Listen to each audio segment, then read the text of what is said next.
1986. Somewhere inside a tightly guarded flight testing facility outside Moscow, a Soviet test pilot, strapped into the cockpit of an aircraft the Kremlin had once dismissed as a joke. Painted in Soviet markings, but unmistakably foreign in shape, the sleek, American-made Northrop F-5E Tiger II sat poised on the tarmac. It wasn't the kind of machine Soviet air doctrine admired: small, underpowered, twin-engined. A training jet with delusions of combat, one engineer had once scoffed. It lacked radar-guided missiles. It wasn't supersonic at sea level. It had no beyond visual range strike capability. But the moment the pilot advanced the throttle and broke from the runway, those assumptions began to unravel. At 15,000 feet, he yanked into a hard turn. The MiG-21 chase aircraft behind him began to lag. He executed a high-G barrel roll, reversed, and locked in behind his pursuer with alarming ease. The Tiger held energy better than expected. The control response was sharper. Its nose stayed inside the turn circle. And the Soviet pilot trained on every MiG since the -19 saw something no one in Moscow wanted to believe. This lightweight export fighter could outfight their frontline jets. When he landed, drenched in sweat but electric with adrenaline, he looked at the data. Sustained turn rate, superior to the MiG-21. Acceleration at dogfight speeds, competitive. Visibility and cockpit ergonomics, revolutionary. He didn't smile. He didn't speak. He simply handed the clipboard to the colonel watching behind bulletproof glass and said, "You need to fly it to believe it." In a regime built on aerospace arrogance, this wasn't just inconvenient. It was treasonous truth. That single flight, one among dozens, would become a classified whisper that traveled through Soviet design bureaus and air doctrine circles. It hinted at something more dangerous than stealth or speed. It hinted at elegance, a minimalist machine engineered to win in the very environment Soviet doctrine thought it owned, the merge. This wasn't a fluke. It was a threat no one had seen coming. And the laughter that once filled Soviet engineering halls at the mention of the F-5 would soon be replaced by a different sound entirely: silence. In the late 1960 seconds and into the 1970 seconds, Soviet aerospace intelligence had a shorthand for the Northrop F-5, the dollar fighter, built for export, stripped of serious radar capabilities, and designed for nations that couldn't afford top-shelf U.S. jets. It was considered a sideshow.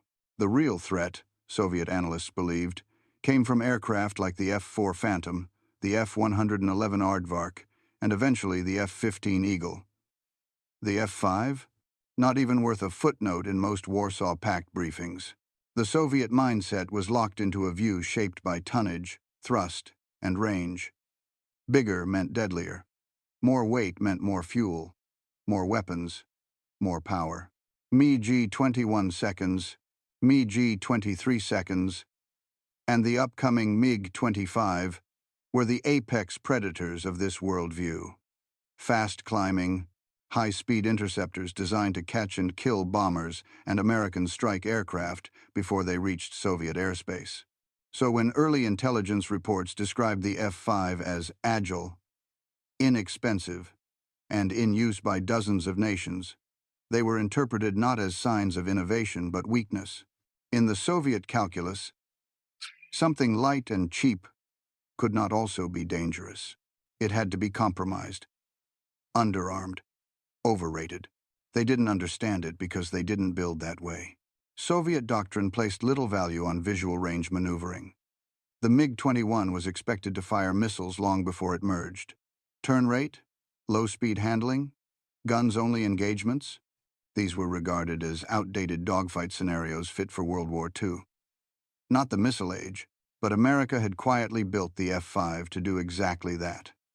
Survive the merge, dominate with simplicity, and defeat opponents with pilot visibility, tight control loops, and brutal energy management. Still, Moscow didn't see it. They laughed when they saw the twin General Electric J-85 engines, each producing less than 3,000 pounds of dry thrust. They chuckled at the radar primitive by Soviet standards. And when they heard that the F-5 lacked a radar-guided missile, they assumed it was a trainer with a fancy paint job. No one in the Soviet design bureaus understood why U.S. pilots kept requesting it as an aggressor jet in training exercises. They had no idea that U.S. Navy and Air Force pilots were learning more about MiG combat behavior by flying the F-5 than any other aircraft. And they didn't yet realize that the reason it was exported to so many nations wasn't because it was harmless. It was because it was lethal in the right hands. The room of Soviet assumptions was well lit. Charts, graphs, blueprints, all filled with numbers that made sense until those numbers were put to the test. And the F-5 would be that test. One Soviet engineer years later admitted under anonymity, "We underestimated it because we were too proud to understand it." The Soviet air combat doctrine of the 1,960 seconds and 70 seconds was forged in the high-speed crucible of Cold War ideology. Intercept fast, fire from range, and avoid the close-in knife fight. Their fighters were built accordingly, point defense interceptors with blistering acceleration, high service ceilings, and heavy missile loads. Dogfighting was viewed as obsolete. The MiG-21 was the embodiment of this thinking. It was fast, capable of Mach 2, and optimized for vertical performance. It could get in, fire, and get out. So too were the MiG-23 and the MiG-25 aircraft, built around the assumption that air combat had evolved beyond sight. Missiles would replace guns, speed would beat maneuverability, engagements would end before a pilot ever saw his enemy. But this doctrine was about to meet a crisis, one shaped by a small, unassuming jet America had deployed globally under the radar: the F-5. The F-5 was designed for exactly the kind of combat the Soviets no longer trained for. It was a throwback in the best sense, a jet that thrived in the visual arena, that punished mistakes, and that turned the dogfight into an art of patience, angles, and control.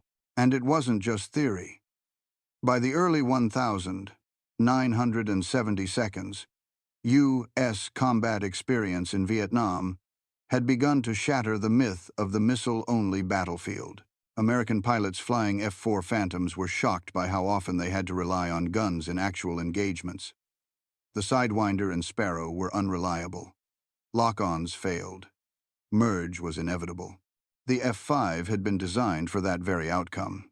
With wide-set engines, compact profile, and a tight turning circle, the Tiger II excelled at close-range maneuvering. Its cockpit provided unmatched visibility. Pilots could spot and track adversaries with minimal head movement. It bled little energy in turns and responded intuitively to pilot input. In the hands of an experienced aviator, it was a scalpel in a world of hammers. And more importantly, it didn't rely on radar guidance or speed. It relied on angles. This was a problem for Soviet pilots, because their training wasn't built for prolonged turning engagements. Their tactics emphasized quick strikes and evasive retreats. Their jets couldn't maintain tight turns without losing energy. They weren't designed to linger in the fight, they were designed to avoid it. And in test after test, the F-5 exposed that flaw. Worse, American pilots began using the F-5 to simulate MiG tactics. Red flag exercises in Nevada had U.S. Air Force aggressor squadrons flying 5 seconds with Soviet doctrine and defeating frontline U.S. fighters in the process. That was the paradox. A jet the Soviets laughed at was being used to mimic Soviet combat styles more effectively than Soviet pilots themselves. The doctrine was beginning to crack. And in a few years, when the F-5 was handed to Soviet test pilots in real-world evaluations, it wouldn't just challenge their assumptions, it would invalidate them. The F-5's quiet infiltration into Soviet test circles began with an improbable series of events: a backdoor through the battlefield. In 1975, amid the chaos of the Vietnam War's final phases and the realignment of global arms transfers, several Northrop 5 seconds found their way into Soviet-aligned hands, captured from U.S. aligned air forces, abandoned in transit, or acquired through third-party intelligence deals. Officially, the Soviets would never admit how they got them. But by 1976, at least 2 operational F-5E Tiger IIs were on the tarmac at the Akhtubinsk Flight Test Center near the Caspian Sea. To the Soviet engineers and pilots who first laid eyes on them, the aircraft seemed almost comical. No swept-forward intakes like the MiG-23. No towering tail fins. No radar-guided missile housing. They were compact, lightweight, symmetrical, built not to intimidate, but to endure. But when the first test flights began, that laughter faded into confusion and then into unease. From the very first sortie, Soviet pilots found themselves grappling with what should have been impossible. The F-5 outturned every aircraft they pitted against it, including the MiG-21, MiG-23, and even the prototype MiG 29 inches early, comparative tests. It maintained energy during extended turns, refused to depart controlled flight under heavy G-loads, and exposed critical flaws in Soviet turn radius assumptions.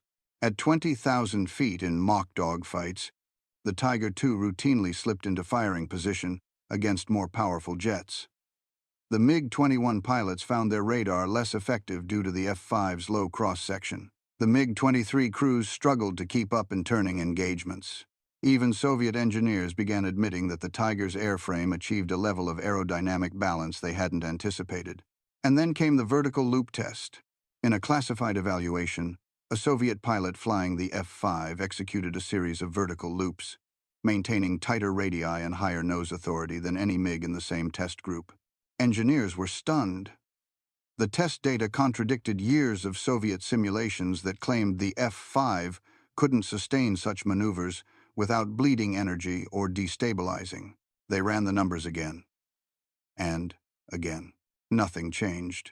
Worse still, maintenance crews reported that the F-5's modular systems were not only easier to service, they were more robust under high-cycle test conditions. Its engine access was faster. Its avionics bays were designed for quick swap-outs. In short, it wasn't just maneuverable. It was maintainable. That was the first impossible event. Not just that a jet the Soviets had mocked could outperform their best aircraft in close combat, but that it could do so reliably, repeatedly, and without the technological flash the Soviet doctrine had come to rely on. One colonel at the test center reportedly muttered, "This is not a fighter. It's a trap, and we've fallen into it." The F-5 had walked straight through the cracks in Soviet air power, and the consequences were just beginning to take shape. The data from Akhtubinsk arrived on Admiral Dementьev's desk in a brown dossier marked for internal review only. Inside were reports that defied Soviet aerospace logic. Turn performance superior to MiG-21. Sustained energy levels matching MiG-23. Maintenance cycles shorter than anything in the VVS inventory.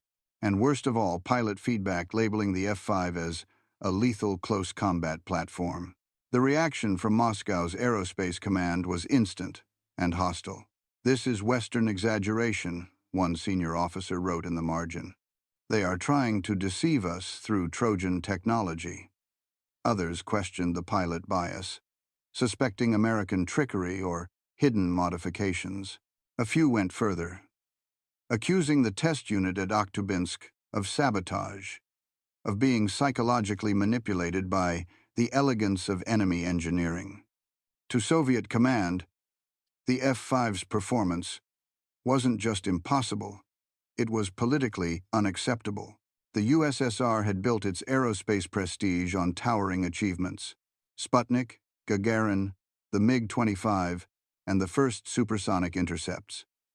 Unassuming export fighter to challenge that legacy was an insult to doctrine, to engineers, to the system itself. Memos were sent. Explanations drafted. New interpretations framed the F-5's data as non-representative of real battlefield performance. One theory suggested the American airframe had been tuned specifically for deception, loaded with enhancements not found in production models. Another dismissed the test engagements as artificial and irrelevant to Soviet airspace defense. Behind closed doors, the reality was harder to deny. The Soviet test pilots weren't exaggerating. They weren't political. They were professionals, and they were shaken. One pilot described the F-5's responsiveness in a debrief. "The aircraft knows what I want before I move." Another reported that in mock dogfights, the MiG-21 had to break engagement within 60 seconds, or risk being locked into a losing angle. Still, official reports to the Central Committee framed the F-5 as a limited threat. Its avionics were outdated, its weapons platform inadequate for modern combat, and its range restrictive for Soviet theaters. These assessments were not based on combat data. They were based on necessity because admitting the truth meant questioning the very way the USSR had designed aircraft for 2 decades. Moscow refused to believe it, because belief would require change. And change, in the Soviet defense system, was slower than airspeed and far more dangerous to career longevity. So the reports were shelved, the engineers reassured, and the F-5 kept flying quietly, rewriting the rules while its enemies clung to a doctrine that no longer applied. If the F-5's performance couldn't be denied, then it had to be explained, and fast. Soviet aerospace theorists scrambled to devise a technical rationale that would preserve their doctrine while rationalizing the Tiger II's shocking performance. Their first conclusion was elegantly flawed. The 5 seconds tested at Akhtubinsk were special. They weren't export models, they argued.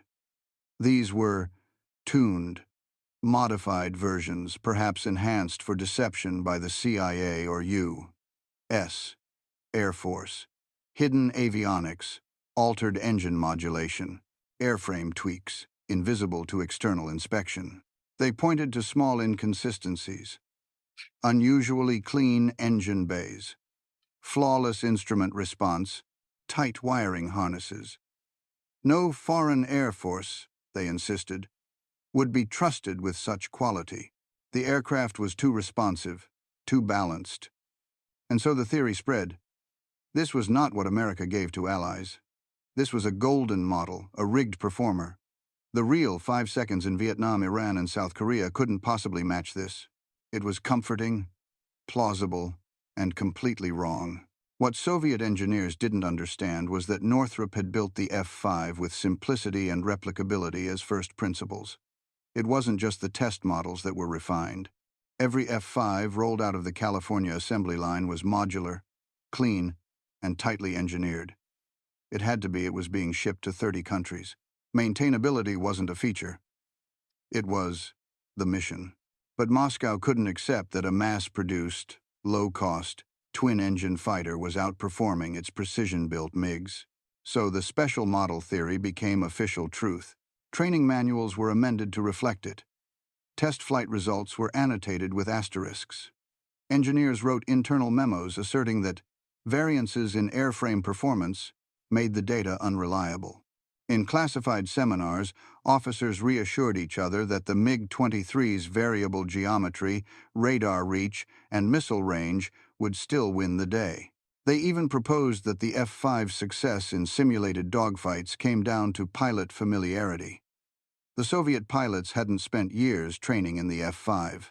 Surely, in combat conditions, with unfamiliar G-limits and systems, the aircraft would falter. But none of these theories held up, because the F-5 didn't falter, not in test flights, not in aggressor training, and not in real-world conflicts, where it routinely shot down Soviet-built aircraft. It flew clean, fought dirty, and stayed in the fight longer than its weight class ever suggested it could. The wrong theory persisted for years, kept alive by institutional pride and confirmation bias. It protected reputations. It maintained procurement momentum, but it also ensured that the next generation of MiGs would be designed on faulty assumptions. The F-5 didn't just outmaneuver Soviet fighters in the air, it outmaneuvered Soviet logic on the ground. When the special model excuse began to erode under layers of contradictory evidence, Soviet strategists pivoted to a second theory, one more subtle, but equally deceptive. They proposed that the F-5's success wasn't really about the aircraft at all. It was about the pilot ecosystem. According to this logic, American victories in training exercises and foreign engagements stemmed from superior ground control systems, satellite awareness, and a networked command environment. In other words, the F-5 performed well only because the Americans had wrapped it in an invisible cloak of logistical and informational support. This theory was seductive because it seemed to fit Soviet experience. In the Red Army, victory came not from a single weapon, but from the system around it: layered doctrine, structured communication, coordinated artillery. Why wouldn't the U.S. Air Force fight the same way? So Soviet analysts concluded that F-5 pilots were being handheld. That ground radar fed them enemy vectors. That AWACS aircraft in the skies gave them unfair positional awareness. That electronic warfare and satellite tracking created a synthetic advantage no Soviet pilot could match. Thus, they reassured themselves. Remove the support systems, and the F-5 would fold. But again, the data betrayed them. When U.S. Air Force and Navy squadrons used the 5 inches aggressor roles, simulating enemy aircraft in visual range combat, they operated in stripped-down environments without radar assistance or GCI. The pilots were trained to fight independently, to rely on eyesight, energy management, and intuition. In those settings, the F-5 didn't just survive, it dominated. Worse, when American-trained foreign pilots flew the Tiger II in actual conflicts such as in Iran during the Iran-Iraq War, or in Ethiopia against Soviet-supplied forces, they performed astonishingly well. In some cases, 5 seconds scored kills against MiG 21 seconds and Su 22 seconds, using only guns and heat-seeking missiles. No AWACS, no GPS, no American system, just the jet and the pilot. These battlefield outcomes shattered the second wrong theory. The F-5 didn't depend on a global support net. It was a standalone knife fighter fast enough, agile enough, and lethal enough to win on its own terms. The truth hurt more than the aircraft's performance, because it meant the Soviets hadn't just underestimated American technology. They had underestimated American training and, worse, American intent. They believed the U.S. only invested in big-ticket systems, stealth bombers, nuclear missiles, long-range platforms. They never imagined that somewhere in California, engineers had quietly built a humble, small-frame fighter designed not to project power, but to win knife fights the Soviets thought would never happen. For all its legendary reach and paranoia, Soviet military intelligence, particularly the GRU, failed catastrophically in evaluating the F-5. And not because the data didn't exist. In fact, by the late 1970 seconds, the Soviets had hundreds of reports from satellite imagery, foreign observers, diplomatic intercepts, and third-party sources describing the F-5's proliferation across the globe. They saw it in Vietnam, in Iran, in South Korea, in Taiwan, in Thailand. Everywhere, America had influence. A version of the F-5 was flying patrols, intercepts, and training missions. But the GRU made a fatal miscalculation. It confused quantity with inferiority. They assumed that a jet built in bulk for export was necessarily second-rate, that no nation would give away a superior weapon, that American generosity always came with limits. Their analysts, trained to spot deception and asymmetry, concluded that the F-5's ubiquity proved its harmlessness. A kind of military placebo, cheap, underarmed, and suitable only for border skirmishes or ceremonial flyovers. This perception was reinforced by U.S. propaganda itself. In public, the F-5 was never glamorized. No heroic footage of it dogfighting over Vietnam. No loud boasts from Pentagon briefings. It was simply there working, exported, and forgotten. And yet behind the curtain, America treated it very differently. The U.S. Air Force's 64th and 65th Aggressor Squadrons used the F-5 extensively in red flag exercises, training frontline pilots to fight like the enemy, specifically like the MiG-21. Naval aviators did the same at Top Gun. In these elite environments, The F-5 was not treated as an afterthought. It was revered, feared. Pilots who trained against it came out sharper, deadlier. Soviet intelligence failed to see this for one simple reason. They didn't believe a light fighter could be strategic. Their own light aircraft, like the MiG-19 or Yak-38, were considered disposable. They were not central to doctrine. They were speed bumps, useful in mass, expendable in practice. The idea that the Americans had built a training tool that doubled as a lethal combat platform was an alien concept. Worse still, when actual combat data emerged, particularly from Iran's air battles against Iraqi MiGs, Soviet analysts labeled the reports as CIA misinformation. They dismissed confirmed kills as fabrications or pilot error. Iraqi losses, they claimed, were due to poor training or inferior Soviet export models. They never asked the harder question: what if the F-5 was just that good? The Soviet intelligence establishment, built on layers of secrecy, control, and pride, couldn't accept a truth that originated from simplicity. A truth that whispered, rather than shouted. The F-5 had been hiding in plain sight for years. Not in a hangar, not behind radar, but in their assumptions. And when the full scope of its effectiveness finally registered, it was too late to reframe the threat. Because by then, the F-5 had done its real job. It had rewritten the playbook without Moscow even realizing the game had changed. To understand the F-5's true purpose, one had to forget everything the Soviets believed about air power. In the Soviet model, fighters were symbols of political might. They were forged from ideology, built to intimidate, and produced in bulk to reflect state dominance. Form followed theory. If doctrine said missiles would win wars, then jets would be built to carry missiles. Speed, altitude, and radar were ends in themselves. Every aircraft was a chapter in a book written by generals. But the United States had written a different book. It didn't open with theory. It opened with results. And the F-5 was a direct byproduct of a uniquely American approach. Fight cheap, fight smart, train like it's war, and never assume your tech will save you. The F-5 was born under the low-cost tactical fighter program, a project meant to prove that U.S. industry could build a simple, lethal fighter for less than $1 million apiece. Northrop's design team didn't chase radar range or Mach 2+ speeds. They chased agility, visibility, ease of production, pilot-first ergonomics. They built the Tiger II not to dominate on paper, but to win in the dogfight. And America used it not to dazzle its allies, but to sharpen its own edge. At Nellis Air Force Base, the F-5 became the core of the Air Force's aggressor squadrons, painted in enemy camo, flown by instructors trained in Soviet doctrine, and used in red flag exercises.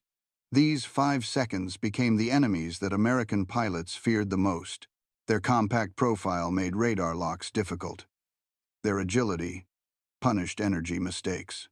And their guns-only tactics turned every training sortie into a trial by fire. At Naval Air Station Miramar, the same story unfolded at Top Gun. 5 seconds were flown by the best instructors in the world. Dogfights weren't simulations, they were executions.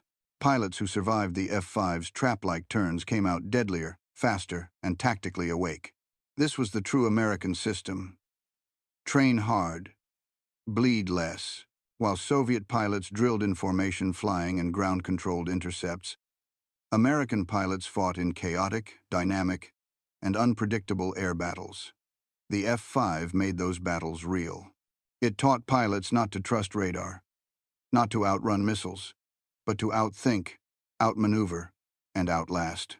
Even more shocking was how the F-5 revealed the gap in Soviet doctrine. Because when American allies flew the F-5 against Soviet aircraft in real conflicts, the results mirrored the exercises. Iranian pilots in 5 seconds scored kills against Iraqi MiG 21 seconds and Su 20 seconds. South Vietnamese 5 seconds battled against North Vietnamese MiGs with surprising success. The pattern repeated. The F-5 didn't win by brute force, but by tactical design. It was never about dominating the skies with technology. It was about reshaping the pilot, training him to fight where machines failed and to think where missiles missed. And the F-5 wasn't just a machine. It was a philosophy in motion, one that the Soviets never understood until their pilots faced it in the sky. And by then, it was too late. It was 1983, in the scorching skies over the Middle East, that the F-5's most humiliating demonstration played out, not in a simulation, not in a training exercise, but in the unforgiving crucible of war. Iranian pilots, flying American-supplied F-5E Tiger II-Is, engaged in daily combat against a fleet of Iraqi aircraft that included the very best the Soviet export system could deliver. MiG, 21 seconds, Su, 22 seconds, even the newer MiG-2 3BNs. Iraq, flush with Soviet advisors and weapons, expected dominance. They had the speed. They had the range. They had the radar. But what they didn't have, what no one had prepared them for, was the cold precision of a fighter built for the knife fight. Iran's 5 seconds didn't just survive. They outflew, outgunned, and outlasted. In a series of engagements near the Persian Gulf and along the Iran-Iraq border, 5 seconds routinely scored kills in visual range combat. Iraqi pilots complained that they couldn't hold a lock. The Tigers were too low, too nimble, too fast to acquire. In many cases, Iraqi MiGs would dive away or disengage entirely to avoid getting dragged into a horizontal fight they couldn't win. The humiliation wasn't just in the kills, it was in the economy of the kill. F-5 pilots were often using only AIM-9 sidewinders and 20mm cannons, low-cost weapons fired from close range. The MiGs, armed with radar-guided missiles, often fired first and missed. By the time they realized the Tiger had slipped inside their radar cone, it was too late. Guns roared, G-forces spiked, and another Soviet export fell from the sky. Soviet advisors embedded with Iraqi units were appalled. They filed urgent reports back to Moscow noting the unpredictable combat efficiency of the F-5. One captured Iraqi pilot reportedly described the Tiger as a mosquito with knives for wings. It didn't matter that the MiGs had better raw specs. What mattered was that in real combat, against real opponents, the F-5 killed with chilling consistency. Even worse, the F-5's success exposed a rot within the Soviet export doctrine. The jets they sold to allies were optimized for headline capabilities, speed, climb, rate, payload, but they weren't optimized for survival. In a maneuver fight, they bled energy, lacked visibility, and offered no room for pilot improvisation. The F-5 punished every one of those weaknesses. And when Iraqi generals requested better aircraft, the Soviets didn't blame the MiGs, they blamed the pilots. It was a convenient fiction, but one that shattered when Soviet test pilots themselves, flying captured 5 seconds, confirmed what the battlefield had already proven. This wasn't a one-off victory. It wasn't luck. It was a systemic defeat. One lightweight American jet had done what decades of Pentagon PR couldn't. It made the Soviet system look clumsy, not in theory. In practice, not in simulations. In blood. And Moscow was now forced to confront a weapon they had mocked and been humiliated by. In the high offices of the Soviet Air Force's main command, the F-5 didn't trigger a panic. It triggered something worse. Silence. Because what the Tiger II represented wasn't just a superior dogfighter. It was a strategic rebuke, an airborne contradiction that called into question the very pillars of Soviet military engineering. For decades, the USSR had invested in size, speed, radar range, and shock. Aircraft were judged by how fast they climbed, how many weapons they carried, and how well they matched the latest NATO threat. Soviet doctrine assumed combat would be determined, before the merge, by missiles, by sensors, by numbers. The F-5 exposed the flaw at the heart of that vision. It wasn't just that it won. It was how it won. By operating outside the envelope Soviet planners had designed their air combat systems for. It was small enough to vanish from radar, nimble enough to exploit visual blind spots, and efficient enough to maintain sortie rates that Soviet aircraft couldn't match. The ideological collapse came when Soviet test pilots, veterans of real MiG deployments, openly admitted they'd prefer to fight in an F-5 than in their own frontline aircraft. Some cited its visibility, others its stability, but all agreed. In close air combat, it gave them options. Soviet jets didn't. That admission was radioactive, because it suggested that the West's most dangerous weapon wasn't stealth or nuclear warheads. It was adaptability. While the Soviet system produced fighters in waves, each responding to the last American innovation, U.S., designers had built something fundamentally different. A machine that wasn't bound to technology curves or political cycles. It was cheap, modular, universal. It worked without help. It trained killer pilots. And worst of all, it had already been deployed across half the planet. This realization didn't result in a scramble to copy it. It resulted in paralysis. To imitate the F-5 would be to admit that the Soviet obsession with radar, range, and heavy frame had produced diminishing returns. To shift production to a cheap fighter would contradict everything Moscow told the world about its aerospace supremacy. So instead, they doubled down, pushing forward with the MiG-29 and Su-27. Jets designed for beyond visual range battles that hadn't happened. They improved sensors. They added weight. They designed for the next war, but they had already lost the current one. And the F-5, never deployed by the U.S. in frontline combat, had revealed that loss without ever showing up on Soviet radar. A single lightweight fighter had cut through the Soviet worldview like a scalpel, and no one in Moscow had seen it coming. Today, the Northrop F-5 remains one of the most quietly consequential aircraft of the Cold War, a plane that never headlined NATO airshows, never dropped bombs on Moscow, and never fired a shot in anger from an American squadron, but still changed the game. At air bases in Asia, Latin America, and the Middle East, the F-5 is still flying, still patrolling, still training pilots for a kind of war the world assumed had passed. It is the ghost in the doctrine, proof that you don't need stealth, radar, or million-dollar missiles to win an air battle. You just need to fly smarter. For Soviet engineers and commanders, the Tiger II left a scar. It had been designed to be expendable, but proved indispensable. Meant to be a trainer, it became a killer. Laughed at for its simplicity, it became a symbol of how elegant design can outperform brute force. Every time a Soviet-trained pilot lost to an F-5 inches combat, or a MiG was bested in training simulations, the myth of Soviet invincibility cracked a little more. And every time a captured Tiger was flown at Akhtubinsk or Zhukovsky, it whispered the same lesson through its flawless turns and stable climbs. The enemy doesn't always come in strength. Sometimes, it comes in silence. It taught the Cold War's loudest military machine, the USSR, that subtlety could be strategic, that minimalism could be lethal, and that America's most dangerous weapon wasn't always the biggest one. Even now, in a world of stealth jets and AI-driven warfare, that lesson endures. In every aggressor's squadron, in every red flag exercise, in every hangar where a dusty F-5 waits for one more flight. Because its legacy isn't just about what it did, it's about what it proved. That simplicity is not a weakness.